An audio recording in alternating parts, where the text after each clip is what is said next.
Meghan Markle is becoming more like Michael Jackson by the day. And by the way, I'm not talking about talent. I'm talking about the odd way that she is choosing to raise her family. Dogs on private jets, if we are to believe her imagery. And now revelations that she is only leaving the house in disguises. This from Rob Shooter of Shooter Scoop, who says this is the Duchess of Sussex's weird new secret. He reports, forget the tiara, Meghan Markle's latest fashion statement is apparently a wig. Sources tell Naughty But Nice the Duchess of Sussex has become so committed to flying under the radar that disguises are now a regular part of whenever she ventures beyond the gates of the couple's Montecito estate. We're told the look includes wigs, baseball caps, oversized sweatshirts, baggy pants, and sunglasses large enough to qualify as home security systems. Don't miss a single update on the stories that actually matter. I'm breaking down the news every day, so make sure you subscribe to never miss a beat. Click that subscribe button right now. She doesn't want anyone to recognize her, one insider tells Naughty But Nice. Everything is carefully planned, the wig, the hat, the glasses. She believes it's the only way she can move around unnoticed. According to sources, the undercover routine intensified after Meghan's recent trip to Britain, where she wasn't photographed once, and perhaps even more surprisingly, barely caused a ripple. After the UK, she's become obsessed with staying invisible, says one insider. Now she almost never leaves the house without some kind of disguise. Those close to the Sussexes say going incognito has always been part of the couple's playbook. Before their romance became public, Meghan and Prince Harry famously attended a Halloween party in Toronto dressed in costume, and Harry has spoken before about trying to blend into everyday life. But some royal insiders can't resist rolling their eyes. She acts like she's Michael Jackson, laughs one source. At this point, the disguise is probably attracting more attention than her face would. Whether it's privacy or paranoia, one thing is certain, somewhere in Montecito, the local wig shop is having a very good year.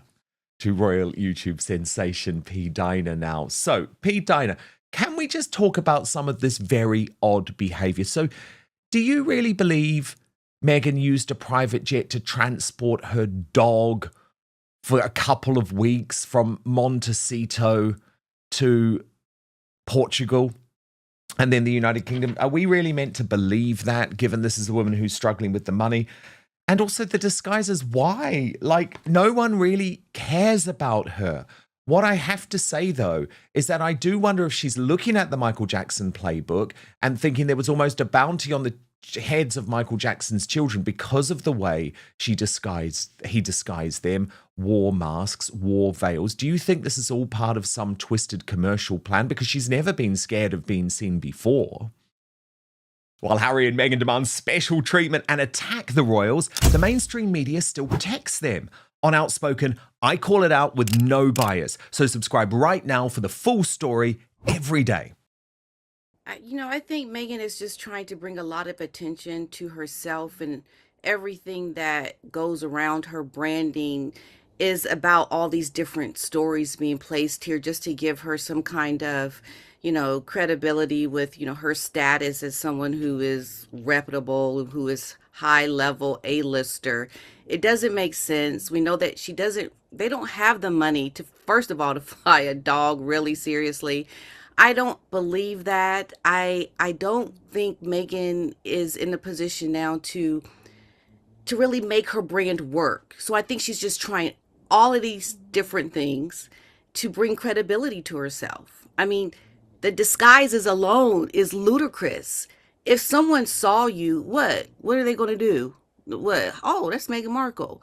No one is trying to harm her, to grab her, to make her as if she is, as famous as Michael Jackson. It's ridiculous.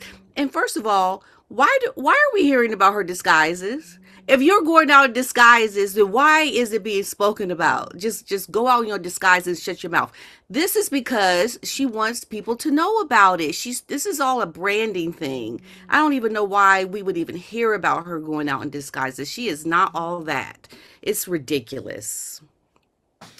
It is completely ridiculous. And P. Diner, Do you think that actually it didn't work out for her in a way not being photographed when she was in the UK? Because I always believe she is desperate for the paps to catch her. We saw that at at Fashion Week too. Hmm. Yeah, I would think that she would have wanted to be photographed. I'm surprised we didn't see her as well, Dan. It's kind of strange. See, I think that's what we have here. Someone that's just not. People are not really thinking about her like that. They really aren't. And I think she has this whole illusion about who she is. Her perceptions about who she is completely different than what we see.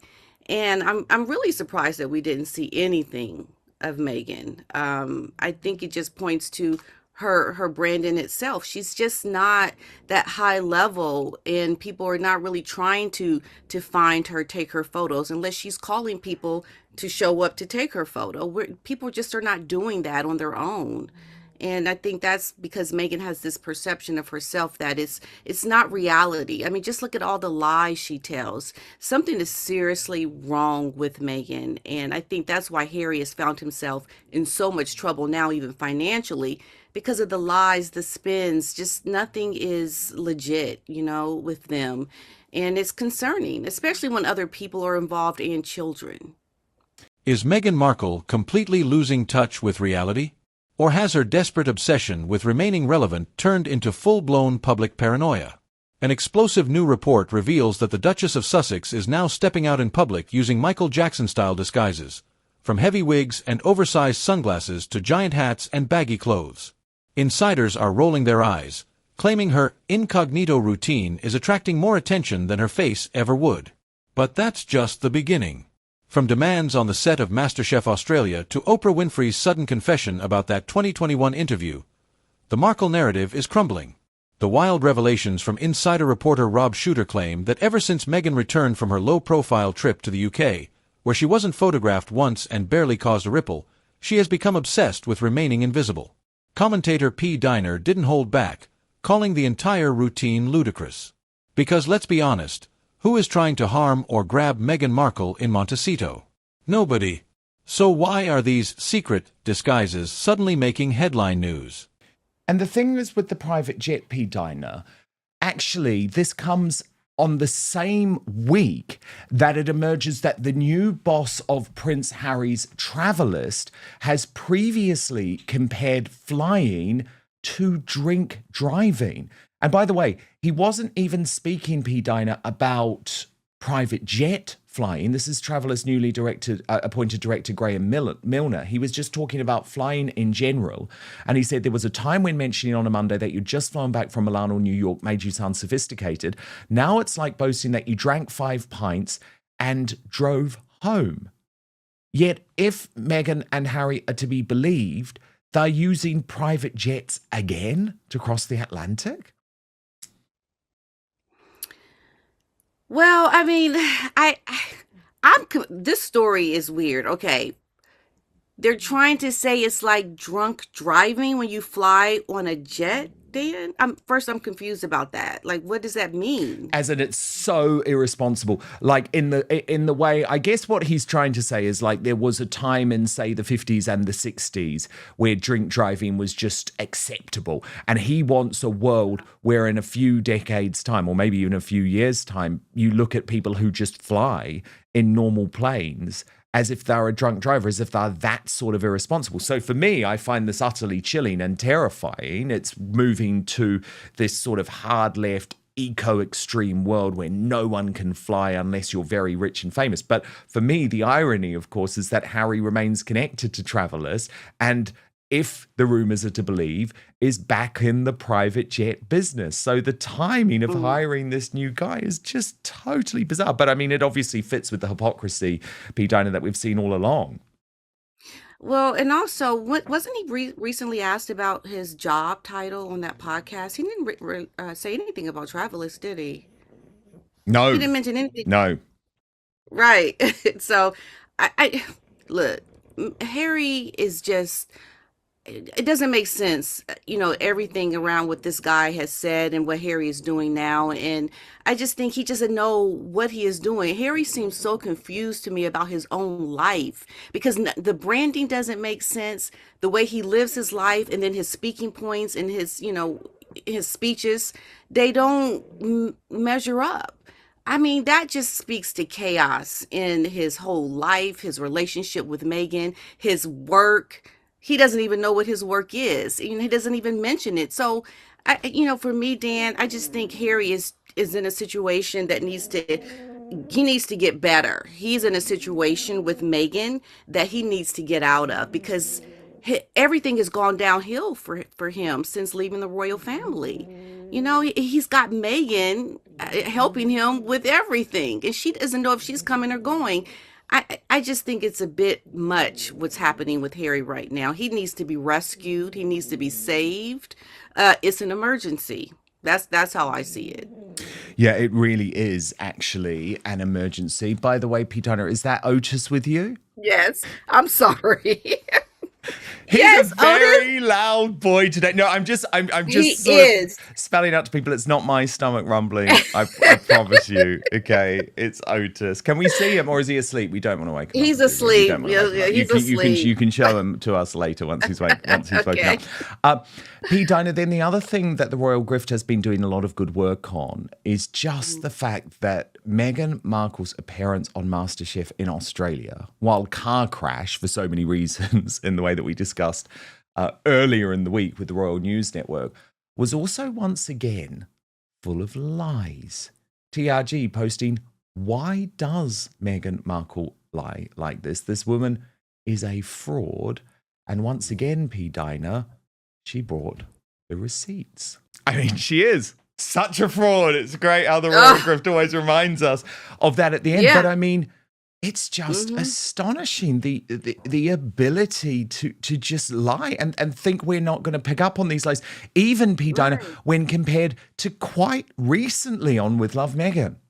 As P. Diner pointed out, if you go out in disguise to avoid attention, why is your team leaking details about the disguises to the press? It's all about creating an illusion of high-level A-list status, trying to convince the world there's a bounty on her head, when in reality, the paparazzi aren't even showing up unless she calls them herself. And if you think the disguise routine is over the top, wait until you hear what went down on the set of MasterChef Australia. Reports reveal that crew members were literally counting down the minutes until Meghan left the building. Insiders claim Meghan arrived with an extensive list of demands, expecting the entire production to revolve around her. Production staff, who have worked with award-winning chefs and world-class global stars, were left completely exhausted by her behavior. To make matters worse, clips have gone viral highlighting her massive narrative contradictions. On Love, Meghan and MasterChef, she claims she grew up with farm-to-table, fresh produce with her mom. Yet in past interviews, she bragged about being a latchkey kid who ate TV dinners, Hungry Man meals, and Taco Bell fire sauce. Which story is it? Right. It's just like what I was saying before about Harry. He's being essentially managed by this woman. This is why Harry's life is in such chaos. Meghan just spews lies so easily. I mean, for real, woman, look, we see like what you have said before. You're completely contradicting what you're saying now. And, the whole world sees this. They understand that Meghan is not someone that can tell the truth. She doesn't live in truth. She lives in lies and chaos. And so, watching this is just validation of what we've all been saying. Just imagine how the royal family is now caught up essentially in the lies of this woman, the web of lies of this woman. Imagine what she has said that has not been on camera. Although, P. Diner, Okay. as someone did say to me this week, though, thank goodness we didn't have to have a woman who eats like this at a state banquet. Just saying. Just saying, Pete Diner, it's what they said to me. I'm just repeating Right. it, okay? Absolutely. It's not It's very too much. regal, Pete Diner, is it? She's not. No, she's not. Meghan is just such a fraud. It's embarrassing. It's like we had hope, girl. You have really just fall down so badly right Don't now. worry, I we mean, don't judge Americans based on the way that Meghan please Markle don't. eats. I promise you. Rob Shooter Yeah. does have some insight, though, into what he is describing as her MasterChef meltdown, P. Diner. Apparently, the cast and the crew were counting the minutes until she left. Let me take you through his new reporting. This is from Rob Shooter's Naughty But Nice, and he writes, Meghan Markle's guest appearance on MasterChef Australia was meant to be a feel-good television moment. Instead, it has become the subject of backstage gossip after the Duchess of Sussex took issue with being introduced as MasterChef royalty. And insiders tell Naughty But Nice that the awkward exchange was only a small part of a much bigger headache. According to multiple production sources, Markle's time on set left cast and crew exhausted, with some privately describing her as one of the most demanding celebrity guests the long-running series has ever hosted. By the end of the day, everyone was just praying for the taping to be over, one production insider tells Naughty But Nice. People are talking about the royalty comment, but that was the least of the crew's concerns. Sources claim Markle arrived with an extensive list of requests and expected every aspect of the production to revolve around her.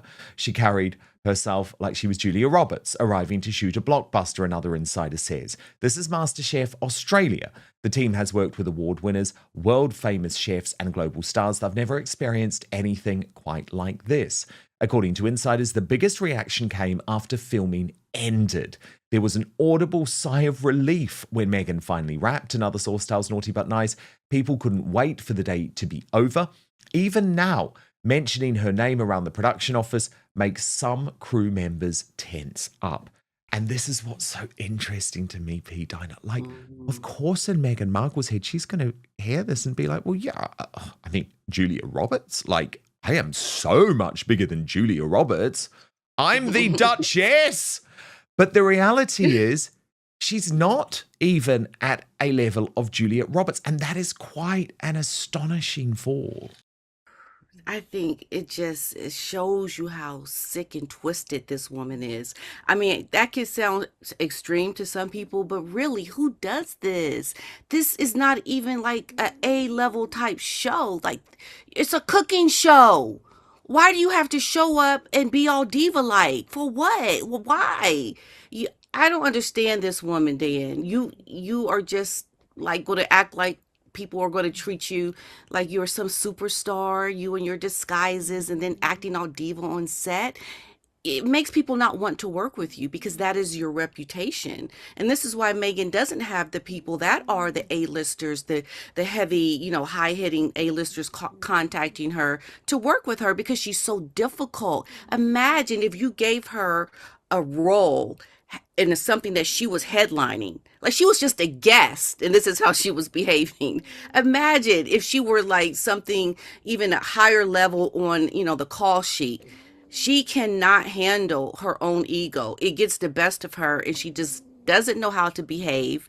And she gets this attitude like she has to be so difficult. For what? It makes no sense to me how you can see yourself like this, especially it's a cooking show.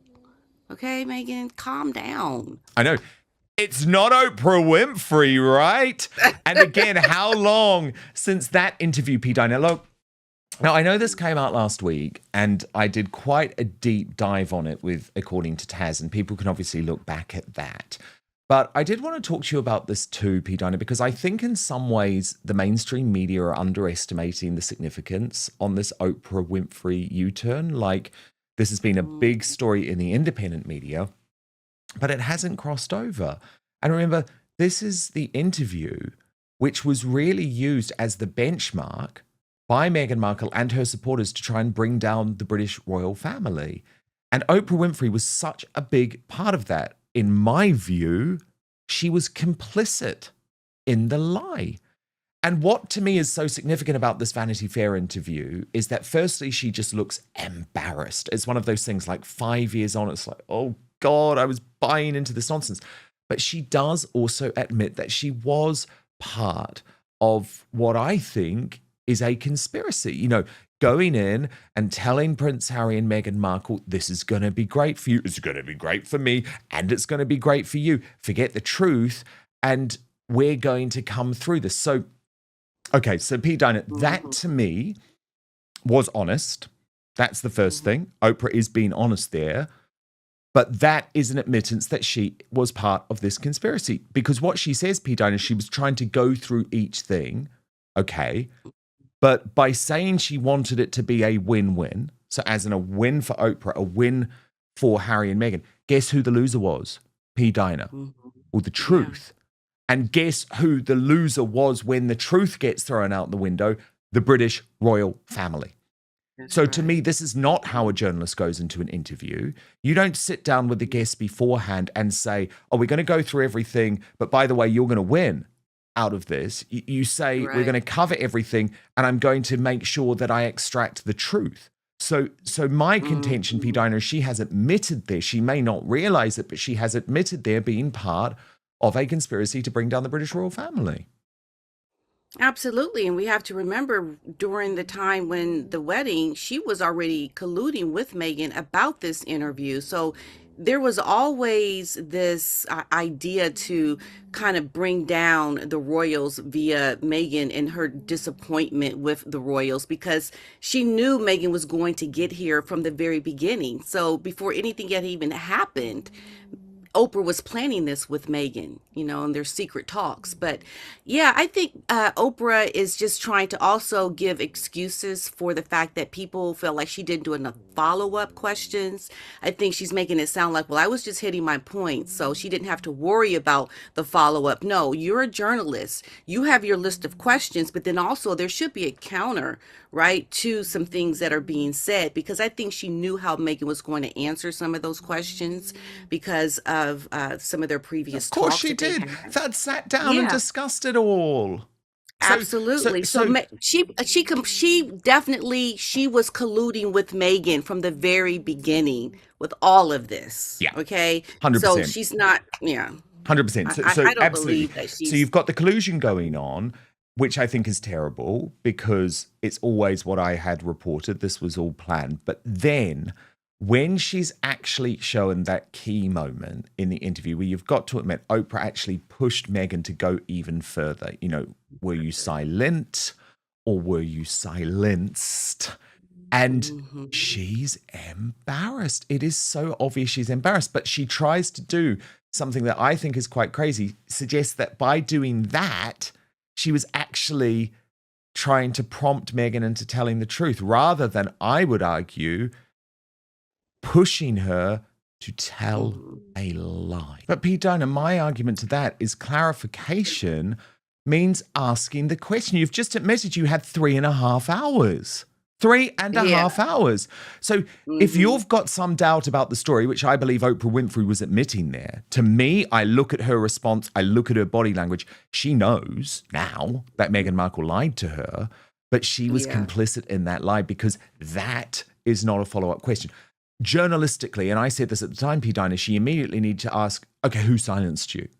Specifically, who? Right. Who are you talking about? Are you talking about the king? Are you talking about Catherine? Are you talking about the Queen? Are you talking about Clive Alderton? Are you talking about Sarah Latham? Who silenced you? Who silenced you? Right. And also, she had been talking with Oprah. Remember the Ariel thing she'd been saying about she never had a voice? That's the whole reason for the Oprah interview. Because she was silenced, right? Yep. So there didn't need to be a clarification. You're sitting down speaking with Meghan because she couldn't say anything while she was in the royal family. So she was definitely egging that on and trying to make it clear, yes, Meghan, you have been silenced. Okay, so Oprah is, she's embarrassed by it now because the truth has finally come out about who Meghan truly is. And, Oprah's just trying to lay back with, it was just trying to get clarification. No, you weren't. You were definitely complicit in trying to say that she had been silenced by the royals, and you didn't want to follow up on it to ask exactly who silenced you. She didn't want it to go there. Finally, we have to talk about Oprah Winfrey's shocking moment of honesty. 5 years after that infamous 2021 sit-down interview, Oprah looks visibly embarrassed, reflecting on her famous line, "Were you silent or were you silenced?" Oprah admitted she sat down with Harry and Meghan beforehand, assuring them she wanted the interview to be a win-win for everyone. But as Dan Wootton rightly pointed out, real journalists don't guarantee a win, they extract the truth. By prioritizing a win for Montecito and Oprah, the truth was thrown out the window. It all points back to Prince Harry. Experts argue Harry is stuck in a web of endless chaos, spins, and contradictions. As P. Diner put it, he doesn't know what he's doing. His relationship, his work, his life, he needs to be rescued. It's an emergency. Is Meghan's Michael Jackson routine a genuine privacy tactic, or just another calculated PR stunt to pretend she's being hunted by paparazzi? And is Harry ever going to wake up? Drop your thoughts in the comments below. I read every single one. Don't forget to like, subscribe, and click the video on screen right now for even more breaking royal commentary.